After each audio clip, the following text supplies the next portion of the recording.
그러면 여러분들의 박수로 맞도록 하겠습니다. 미래형 두뇌를 선점하라 아주대학교 심리학과의 김경일 교수님 모시도록 하겠습니다. 여러분들의 뜨거운 박수 계속 부탁드리겠습니다. 귀한 걸음 해주셔서 다시 한번 감사드리고요. 저는 심리학자인데 전공이 인지심리학이에요.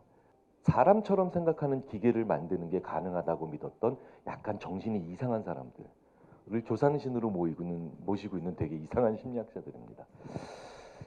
그리고 저희는 그래서 지금도 AI의 가장 중요한 연구 분야 중에 하나로 컴퓨터 사이언스와 함께 인지심리학, 항상 서로와 서로가 교감해서 대화를 하고 있고 그리고 정보를 주고받고 있죠.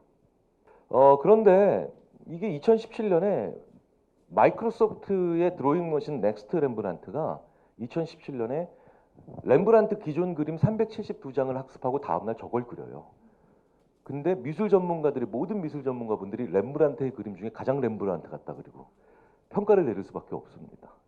꽤 많은 분들이 피카소가 정말 저런 그림 위주로 그렸어? 그 전위적인 색채, 그 독특한 화풍, 이거 뭐예요? 우리가 아는 피카소는 그런 피카소잖아요. 근데 실제로 피카소는 화가로서의 자기 커리어 상당 부분을 계속 저런 그림을 그리다가 어느 날 갑자기 이 그림을 그리기 시작하는 겁니다. 네. 자, AI는 이 전까지의 그림을 아무리 학습을 해도 이거 더 못 그리죠. 저걸 더 못 그려요. 무슨 얘기냐? 인간은 AI가 무엇이 다른 거냐? AI는요, A와 B를 계속해서 가르칩니다. 그러면 A, B를 제일 정확하게 내놓는 거예요.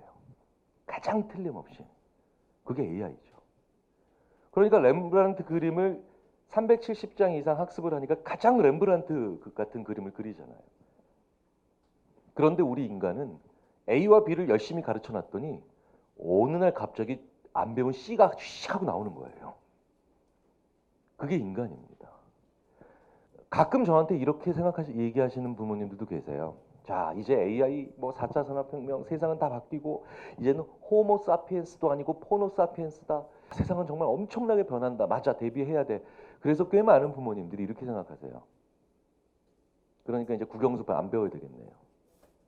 사회과학 안 배워야 되겠네요. 윤리도 필요 없겠네요. 제가 말씀드렸잖아요. 그거 다 배우고 전혀 다른 거 내놓는 게 인간이라고. 네. 그러니까 우리 아이들이 만날 세상은 엄청나게 다른 세상이에요. 그런데 우리 아이가 만날 결과적으로 엄청나게 다른 세상과 또 우리 아이들이 해야 될 또 엄청나게 다른 일들이 그 과정도 다 엄청나는 건 아니에요. 우리의 모든 아이들은 피카소로 태어나고요. 우리의 모든 아이들은 레오나르도 다빈치로 태어납니다. 저 그림 하나로 우리가 알 수 있는 건 우리 아이들이 지금부터 받아야 되는 교육, 뭔가 세상이 완전히 뒤바뀌었기 때문에 완전히 뒤집어진 교육을 기대하실 수도 없어요. 그리고 저는 그것도 별로 안 좋아해요. 우리 아이들은 여전히 국어를 배워야 되고요. 은유법과 지구법을 배워야 되며 사회를 공부해야 되고 그리고 기초적인 수학 교육을 받을 수밖에 없습니다. 저도 수학을 되게 못했지만 어쨌든 수학을 싫든 좋든 어느 정도는 알아야 되고 그리고 세상에 관련된 수많은 것들을 가르치는 학교와 그리고 또 일부 필요하면 학원의 교육을 또 받아야 되겠죠. 자, 저는 이런 보편적인 우리 사회에서 만들어지고 있는 그런 교육에서 우리 아이들이 거쳐가야 되는 과정을 부인하려고 하는 생각은 없습니다. 그러면 무엇이 필요한가? 저 C를 만들어내는 힘이 어디서 나오는가? 그걸 이해하면 되겠죠. 자, 저 C를 만들어낼 수 있는 사람이 어떻게 나오고 있고 그리고 우리 아이들이 그 C에서 어떤 측면을 가지고 있는가를 지금부터 간략히 말씀을 드리겠습니다. 칼 덩커라고 하는 심리학자가 있었어요. 칼 덩커. 1930년대에 활동했던 심리학자인데요. 이 칼 덩커는 어떤 문제를 만들다가 1930년대에 짧은 생을 마감하고 세상을 떠났냐면 IQ 좋은 애들이 오히려 못 풀어요. 근데 다른 능력이 출중하는 사람들이 IQ나 떨어지고 예를 들어서 부모의 가정소득도 좀 떨어지는데 의외의 능력이 뛰어나는 사람들이 이 문제를 잘 푸는 거예요. 근데 참 재밌게도 80년 전에 칼 덩커가 만들었던 문제를 잘 풀었던 사람이 지금 세상에서 모든 글로벌 기업들과 우수한 기업들이 뽑고 싶어서 난리가 난 인재들이 됐죠. 자, 칼 덩커가 만들어낸 문제 하나 보겠습니다. 위에 악성 종양을 가지고 있는 환자가 있어요. 네.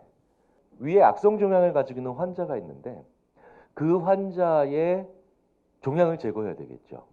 자, 그런데 유일한 방법이 이게 개복 수술도 안 되고 그러니까 개복 수술도 안 되고 내시경도 안 됩니다. 유일한 치료 방법이 최근에 개발된 레이저를 몸에서 바깥에서 안쪽으로 쏘는 거예요. 그 유일한 방법입니다. 그리고 이건 꼭 지켜야 돼요. 그런데 문제가 하나 있죠. 몸 밖에서 이 위에다 대고 안쪽에다 대고 종양에다가 대고 레이저를 쏘면 중간에 얘가 통과하는 신체 조직도 다 망가뜨리는 거예요.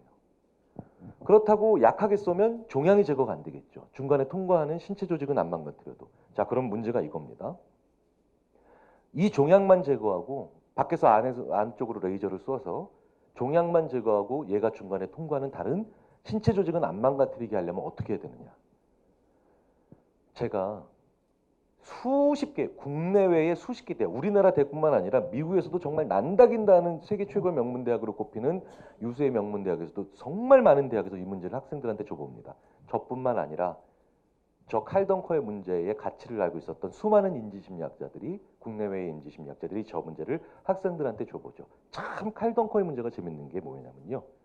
모든 대학에서 저 문제를 해결하는 학생들의 비율이 동일해요. 10%. 그러니까 90%는 저 문제를 손도 못 대요. MIT에서도 90%가 손을 못 대고 우리나라의 어떤 대학에서도 90%가 손도 못 댑니다. 그게 갑자기 대학 간의 우열이 싹 사라지는 거예요. 10%만 저 문제를 해결하고 90%는 완전히 꿀먹은 뭐뭐뭐가 됩니다.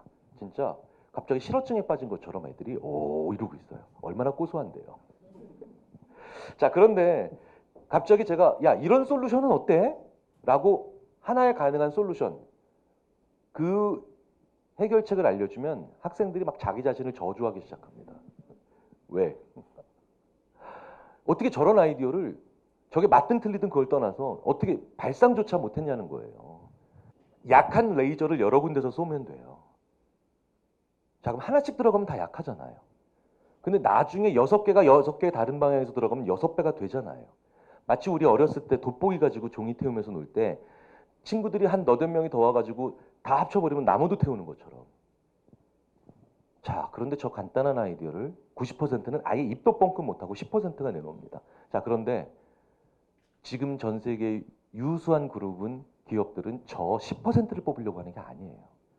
그리고 칼 덩커도 저 10%가 궁금한 게 아니었습니다, 사실은. 칼 덩커의 그런 쭉 문제 외의 일기들이나 논문들을 펼쳐본 이후의 인지심리학자들이 칼 덩커가 원하는 게 이거였구나라고 하면서 이제 두 번째 이야기를 하죠. 100명 이상의 학생들이 모여서 듣는 강연에서는 제가 딱 등장하기 전에 미리 우리 조교 선생님한테 부탁해서 3분짜리 동영상을 하나 틀어달라고 합니다. 그 동영상은 그냥 본 강의 내용과 아무 상관도 없어요. 근데 재밌는 건 여기에 스토리가 이래요. 그 3분짜리 스토리가. 어떤 장군이 독재자의 요새를 함락하는데 전 병력을 정문으로 돌진시키는 게 아니라 여러 방향에서 소규모 병력이 들어가요. 그래서 나중에 짠 모여서 이 요새를 함락합니다. 이런 얘기예요. 근데 재밌는 건 저 두 얘기가 관련이 있죠. 그렇죠? 자, 이 3분짜리 동영상을 제가 보여주고 그냥 끕니다. 그리고 저는 제 강의를 시작합니다. 일부러 이전에 봤던 동영상과 아무런 연관이 없는 강의를 하죠. 자, 그리고 한 10분 정도 강의를 하다가 제가 저 레이저로 종양을 제거해야 되는 저 문제를 학생들한테 던져줍니다. 자, 그러면 이젠 10%가 아니라 무려 30%가 문제를 해결하는데 진짜 가슴 아픈 건 70%가 여전히 문제를 못 풀고 있어요. 저 70%까지 포함해서 전원 다 문제를 해결하게 하는 데는 단 한마디를 더해주면 돼요. 여러분, 아까 봤던 동영상이 힌트예요. 그럼 전원 다 문제를 해결합니다.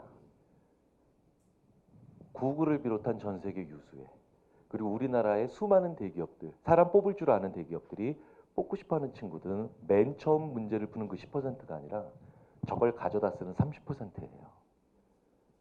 그 사람들을 데려다 쓰고 싶은 거예요. 그리고 이게 불과 20년 전에 밝혀진 지식과 지혜의 차이입니다. 전문가들이 세상엔 직업이 없어지는 게 아니라 그 직업 내에서 기계도 다 할 수 있는 일 하는 사람이 없어지는 거고, 기계가 못하는, 우리만 할 수 있는 일을 하는 사람이 다 살아남는 겁니다. 예를 들어서 운전을 하는 분들이 다 없어진다고 얘기해요. 무인 자동차 나오면, 자율주행 자동차 나오면. 아니에요. 그렇기 때문에 사람과 대화를 잘할 수 있는, 그리고 사람과 만나서 계속해서 그 다음에 호응할 수 있는 최상위권 혹은 아주 수준 있는 기사님들은 더 귀해지겠죠. 그저 도로에서 차선을 따라가고 좌회전 우회전만 하는 그런 기사님들은 없어지겠죠. 변호사도 마찬가지겠죠. 그냥 기계적으로 법률적인 지식을 빼내서 이건 이거고요, 이건 이기고요, 이거는 그 다음에 3천만 원 소송 걸고요, 이렇게 하는 분들은 다 없어지겠죠. 하지만 내 고객이 왔을 때, 그렇죠? 그 사람과 실제로 사람과 사람다운 대화를 하면서 그 사람과 같이 그 사건을 준비하는 진짜 사람 변호사는 제일 더 귀해지고 더 많은 연봉을 받겠죠. 직업은 없어지고 남는 것이 아니고요. 그 직업 내에서 사람만 할 수 있는 저런 게 되는 사람들이 이제 제일 귀한 사람들이 됩니다. 그리고 실제로요. 한 세대에 가장 대접받는 전문가가 하던 일들은 그 다음 세대에 가장 빨리 무언가의 기계에 의해서 대체가 됐었어요. 그러니까 무슨 얘기냐? 정말 계산 암산 잘하잖아요. 그러면 300년 전에는 거상 됐어요. 거상. 근데 그 사람들이 거상되는 걸 보고 제일 인간이 빨리 만들어내려고 했던 게 계산기예요. 그죠? 그러니까 한 세대에 가장 촉망받고 돈 많이 벌 수 있는 직업은 그 다음 세대가 제일 뭘로 합니까? 기계로 대체하고 싶은 유혹에 빠지겠죠. 그렇죠? 그러니까 의외로 이 특정한 분야를 계속 돌아다니는 것으로 우리 아이들의 적성이나 미래를 생각하시지 말고, 이 능력이 되면 아이들은 거기서 알아서 자기가 제일 좋아하는 걸 잘 찾아갈 수가 있습니다.